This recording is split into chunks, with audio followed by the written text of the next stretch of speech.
Countdown's Elliot Knight breaks down that Valwell Bait-and-Snitch. His eye is on the prize. The following contains spoilers from the July 23rd episode of Countdown, now streaming on Prime Video. Tensions are running high on Countdown as lead after lead on Slippery Volchek. Instagrammer chimed in. "That's awesome. Keep bringing your family over," someone else replied. Legendary duo, actor Will Hochman, Joe Hill, added to the conversation, spurring pleas for his cameo. 2. Boston Blue will follow Danny Reagan on his relocation to Boston, along with his transition to working for the Boston Police Department. According to the show's tagline, Danny will partner with Detective Lena Peters, the oldest daughter of a notable Boston law enforcement family. The show premieres Friday, October 11th on CBS. Here's hoping we get confirmation of even more Blue Bloods crossovers in the meantime. Teen girl was murdered by 3 classmates in Eucalyptus Grove. Their satanic reason defied comprehension. Elise Pollar's killing is covered in Investigation Discovery's new 6-part true crime series, A Killer Among Friends. A new true crime series takes a deeper look at the haunting, bizarre murder of a California teenager in 1995. Investigation Discovery recently launched its new 6-part true crime series, A Killer Among Friends, which is produced and narrated by actress Jennifer Love Hewitt. According to an ID press release, the series will explore a group of interconnected individuals who are collectively haunted by a murder of one of their own, serving as the catalyst to unravel secrets, suspicions, and betrayals between friends. Amidst the hunt for a killer, no one is entirely certain who they can trust, or if another member of their friend group might be next, the release added. The series is centered on the 1995 murder of Elise Pollar, an Arroyo Grande, California, teenager who was stabbed to death by a group of classmates who were reportedly performing a satanic ritual, according to the San Luis Obispo Tribune, which reported on the case. The newspaper reported that the 15-year-old high school freshman had been lured into a eucalyptus grove and killed by 3 of her classmates, who stabbed her more than a dozen times in a pre-planned sacrifice. Investigators spent 8 months searching for Pollar before her murderers confessed to the crime. Royce Casey, 17, Joseph Fiorella, 15, and Jacob DeLashmutt, 16, were all convicted of first-degree murder and sentenced to 25 years to life in prison, according to the Tribune. The newspaper reported at the time that the 3 boys took turns having sex with Pollar's body after she died. The most shocking thing about the case was the killer's belief that if they had killed a virgin as a sacrifice to the devil, then they would receive powers that would improve their ability to play death metal music, the Tribune reported. ID said its new series, which originally premiered on July 14th, will spotlight shocking cases of betrayal, jealousy, and violence. As each individual recounts their perspective on the crime or the victim, revelations will bubble to the surface about what really went wrong, as secrets they may have held for years or memories they may have suppressed resurface, the network added. A Killer Among Friends will showcase that each case may not be as simple as it seems, and ultimately reveal who may feel more complicit than they originally claimed. As for her part in the series, Hewitt said in a statement provided to People that the series offers a unique opportunity for me to draw from my own work as an actress, as we blend together a kaleidoscope of perspectives to tell each of these tragedies that deeply impact group dynamics and shatter beliefs. Identifying new pockets of storytelling in an innovative format has always been a passion of mine as an executive producer, Hewitt added. New episodes of A Killer Among Friends will air weekly on ID on Mondays at 10 p.m. Eastern Time through mid-August. Each episode will be available for streaming afterwards on HBO Max. And just like that, Carrie and Aiden were never going to survive this time around, producers reveal. The couple faced yet another roadblock in the latest episode, and executive producers Elisa Zuritsky and Julie Rottenberg are weighing in. Warning: this post contains spoilers for And Just Like That, Season 3. Things are over between Carrie and Aiden for good. In the July 24th episode of And Just Like That, Aiden, John Corbett, admitted that he has trust issues with Carrie, Sarah Jessica Parker, which date back to her cheating on him in Sex and the City with Big Chris Noth, but have been reignited by her closeness with her neighbor Duncan, Jonathan Cake. It was a total affront in her eyes, particularly given the fact that he had just made the same mistake and slept with his ex-wife, and the revelation led to their split. Carrie told him she was 100% in after having moved mountains and apartments for him and delivered one final blow. "I can't give you any more than I have, and it wasn't enough." The decision to have Aiden and Carrie break up was one made early on in the season's planning. It wasn't a fiery debate in the room. I think it really came down to the way the previous season ended, with Aiden's family proving to be such an obstacle. Executive producer Elisa Zuritsky told TV Line of the thought process behind the split. There was an effort made specifically to see their relationship in the real world. Take them out of the fantasy Disney prince and princess happy ending that we were kind of playing with in season 2.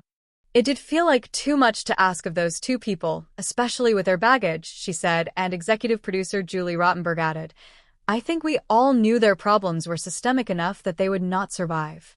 Still, when it came time to film the breakup scene, the writers couldn't help but wonder if they were making the wrong decision.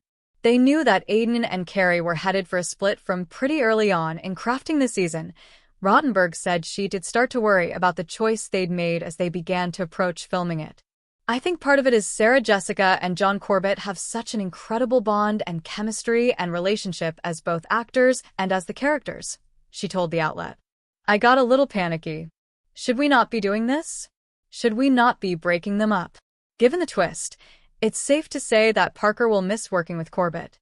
The actress, 60, told Deadline earlier this season that Corbett, 64, is the easiest person to work with and play opposite, and I sincerely mean that. "I'm really fond of him. He's famously enthusiastic and energetic.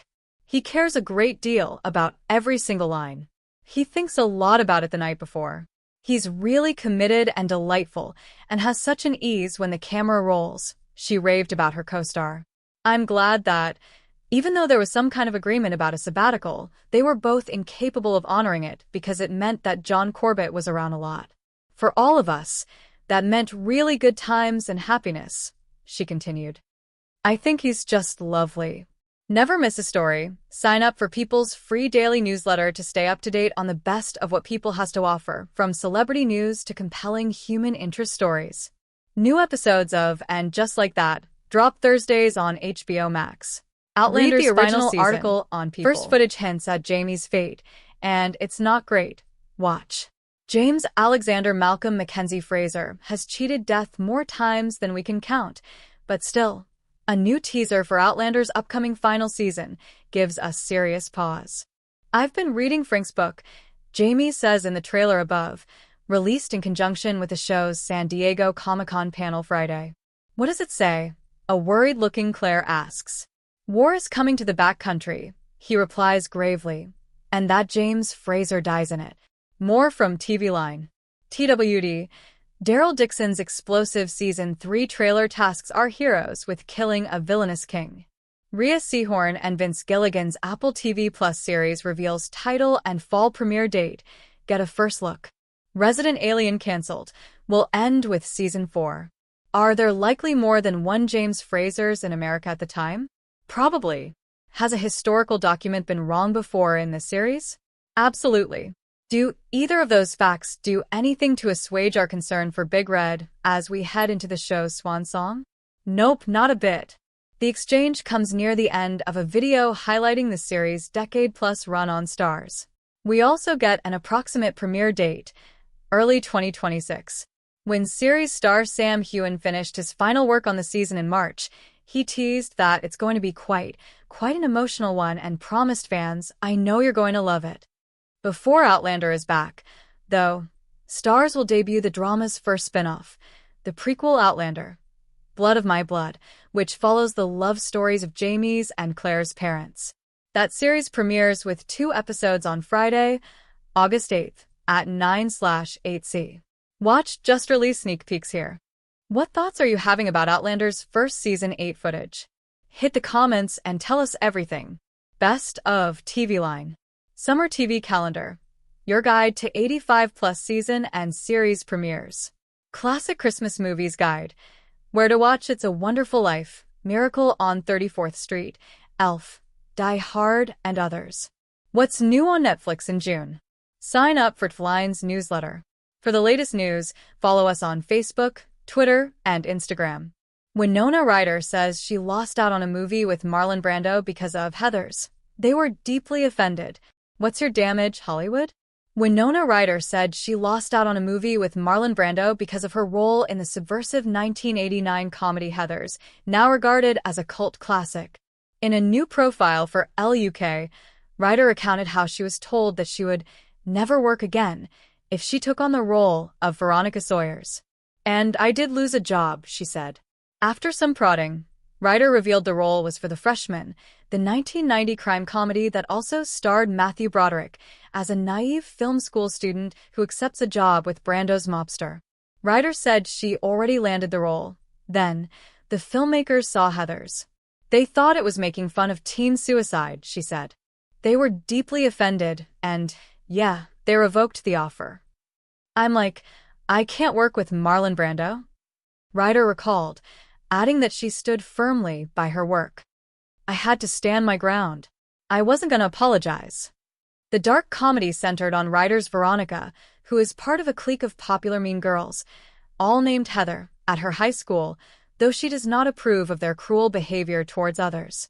Veronica discovers that her new boyfriend, JD, Christian Slater, is intentionally killing students he doesn't like, including clique leader Heather Chandler, Kim Walker, who was not so accidentally poisoned. Her death was staged to appear as a suicide. The late Shannon Doherty also starred as new clique leader Heather Duke. Want more movie news? Sign up for Entertainment Weekly's free newsletter to get the latest trailers, celebrity interviews, film reviews, and more. Ryder revealed last year, in a video interview for Harper's Bazaar alongside her Beetlejuice co-star Jenna Ortega, that her agent implored her not to do the film. "My agent at the time literally got down on her knees," she said. "She's like, please, you're going to destroy any chance of a career." "And yet, I think I made the right call," Ryder said. In a retrospective for the film's 30th anniversary in 2019, producer Denise D. Novi told Variety, "Everybody thought we were crazy to make the movie." She also praised Ryder for not taking the advice of her agent, calling the actress so smart, very brave, and unusual. D. Novi added, "She was this amazing 15-year-old, if you can believe it." Winona got obsessed with the script. Read the original article on Entertainment Weekly.